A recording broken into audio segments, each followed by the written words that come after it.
Hi there everyone, Life DIY Josie here, where life stands for low budget ideas for everyone.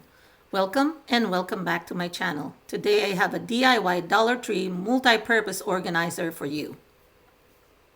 I am going to be working on this big problem I have here. I bought this collapsible wash basin and I like that it's collapsible, and the reason why is because of that when I'm done using it, I can just stash it and then carry it anywhere.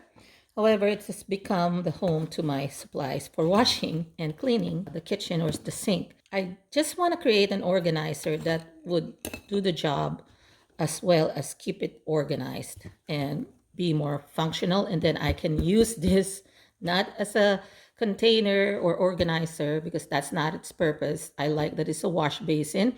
And in order for me to use this, I would have to remove things. So that's the reason why I want to solve this problem. So let's get started. For this, you will be needing two risers. They're also called cabinet shelf. That's what the label is showing when you go to Dollar Tree. It'll show as a cabinet shelf. You will also need two rectangular wire baskets from the Dollar Tree, a skinny rectangular wire basket. So this has the same length as this one. So you will need that. When I purchased this was still $1 each, but now they're $1.25 each. So that's $2.50 for this two, $2.50 for these two. So that's already $5 for those four, and then $1.25. So $6.25 for the total of the main materials. Some zip ties, a pair of scissors to cut the excess zip ties. If you do not have a pair of scissors, you probably have a nail clipper. You can use that as well to cut the zip ties. Actually, sometimes the nail clipper is better because it can really cut towards the end and you do not have to worry about the excess sticking out that is sharp. Because you can also use the nail filer to dull the end of the zip ties after you cut them because it becomes sharp and you don't want to have a cut. So let's get started. I am going to be putting one of the two risers. One will be positioned upside down and the other one is right side up. And I'm going to be putting one that is standing right side up on top of the one that is upside down. And then I'm going to be connecting the legs together with zip ties. I will be using a total of 8 zip ties because I will be connecting the ones at the bottom and the ones at the top. So total of 8 zip ties. Just make sure that it's laying flat. You're working on a flat surface. I will focus this closely so you can see. And we have some friends here who have vision impairment. So we have to also make sure that we cater to their needs. So once you hear it makes a sound, that means you are the right side. If you don't hear that, that means you're the wrong side and you have to use the right side. So just tie it up here. Now tie it loosely first and then move it down to the bottom part here and then just tie it. Okay. And then you'll do the same thing with this one here. I will be repeating this in all the corners.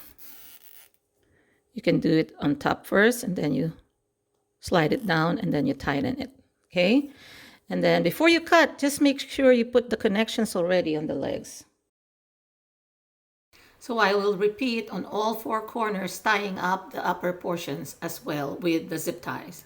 And this is when the rubber sole is really helpful because it will stop it. Because even if this has a corner, this is half an inch higher than the one at the bottom. So that rubber sole will stop it from sliding. It keeps it in place. Same thing here. And again, I'm repeating it on all 4 sides.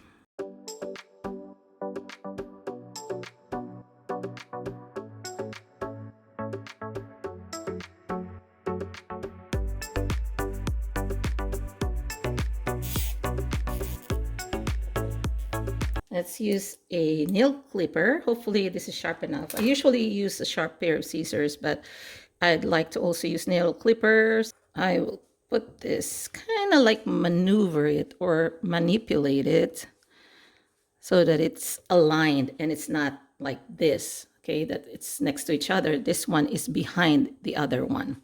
And then that's where I'll tighten it, and I will turn also the ends here.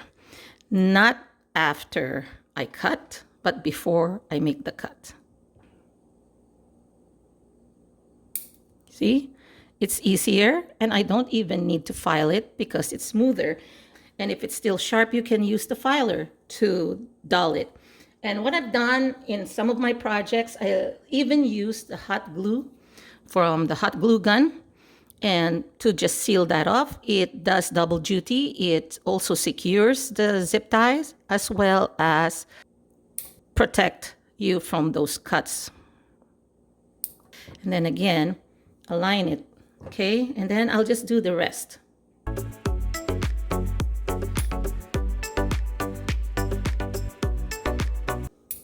Here we go.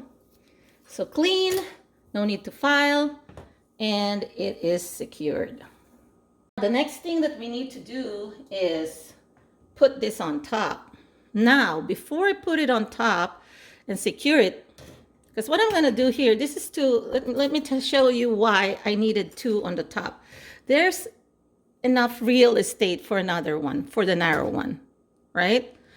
And what I like about this, it will allow me to also kind of divide the things. So it will act as a divider for the things. So I can put some stuff here and some stuff here so that they'll be neater. They're organizers to keep you organized, right? But before I do that, I have to make sure that I attach them together first.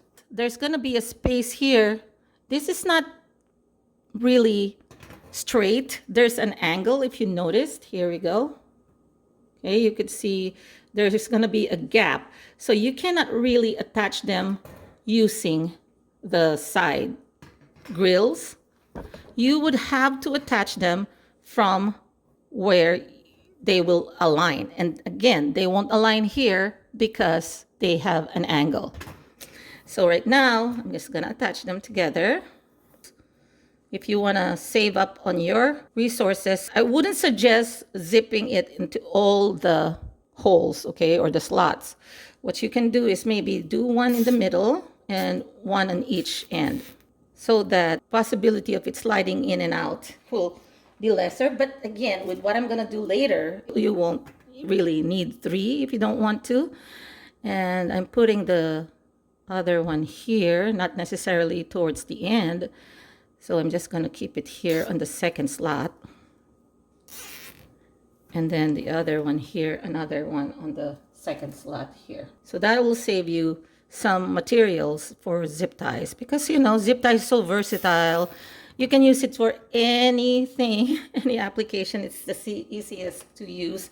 Some folks here who've been following me for a long time have seen a lot of my projects, and they call me the queen of zip ties already. And I'm okay with that. I don't think it's anything that's derogatory. I actually like it. It's going to be harder to cut from there. So I would cut from here and then I will turn it around. So cut them first. I made sure to tighten them. Right. Okay. Now you can roll it to where it's going to show under, so that if you're reaching for something, you won't get cut, because these are still sharp. It may be a little struggle because I tighten it. Okay. Now it became one piece that is subdivided into two sections. One is the narrower and one is the wider one. So now this is the last of the connections that we're going to make. You must put this in place here and align it to where you can tie it up. So because this has a couple of these edges and this also aligns to the edge, I would suggest just using maybe one zip tie on the one end and another one on the other end. Make sure that you are also doing it evenly. So to know that for sure, you do it on the side. So what you're going to do is you tie them up where you will see them aligned first. So you can actually touch this corner one here and this one, that will intersect. So this is the corner and this is the X. Okay, first one here in the corner, and then you aligned it, and then you make sure that you also capture it in the X here, and it is diagonal. Okay, so that way your zip ties is not gonna slide back and forth, and it's now captured here. You see, when it's captured like this, it's locked. See, and I'll do that again on the other one. So here, see, this is the corner and that's the X. We call it the X. So then you zip it there.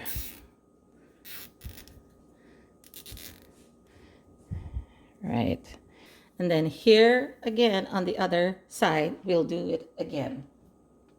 And then here, we'll capture it. See?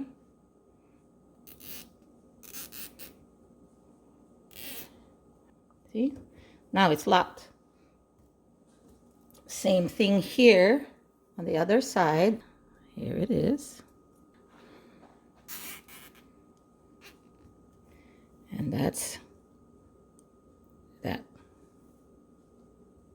Okay, tighten it as much as you can. Now I'm gonna go cut them again with my nail clipper.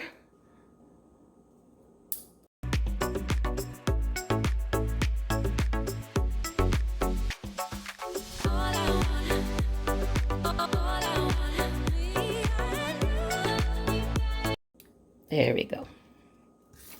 Okay, so there are no more connections needed here. There's going to be another one of those that I like doing. It's like a drawer type style of organization. It's the last piece, and that's the bottom. For smoother gliding, let's put the round sponges here, and then the pink stuff,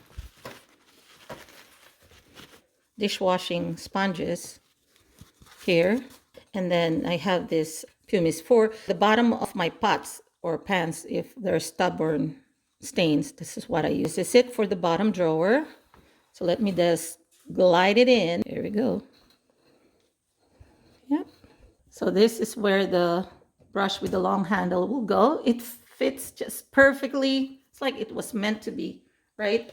And then depending on if I have clearance enough to put it, if it's not too low, then I can fit this. I'll check. And then these are the rubber gloves for dishwashing and cleaning. So let's put that there now so you can appreciate it better. This one now can be used as a basin. And this is where I store or organize my washing tools and cleansers. Okay, let's go ahead and use it. Okay, this is the moment of truth. See, I have enough clearance. Yay! This is just going to be going out. And then you can pull this out too, if you want. Okay, to get the cleanser out. See that? Yay, have enough space. I love it. And I can reach out for things. I still have enough room for my glass or window cleaner. And yeah, I love it a lot. So I can also use the wash basin here and put it in. There's still space, so I'm gonna just put it here. Ta-da!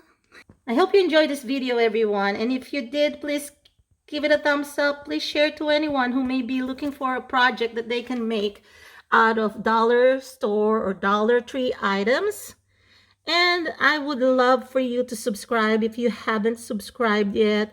And please leave me a comment down below. What do you think about this organizer? I hope you all have a great day, and I will talk to you again on my next video. Take care, everyone, and God bless. Bye-bye.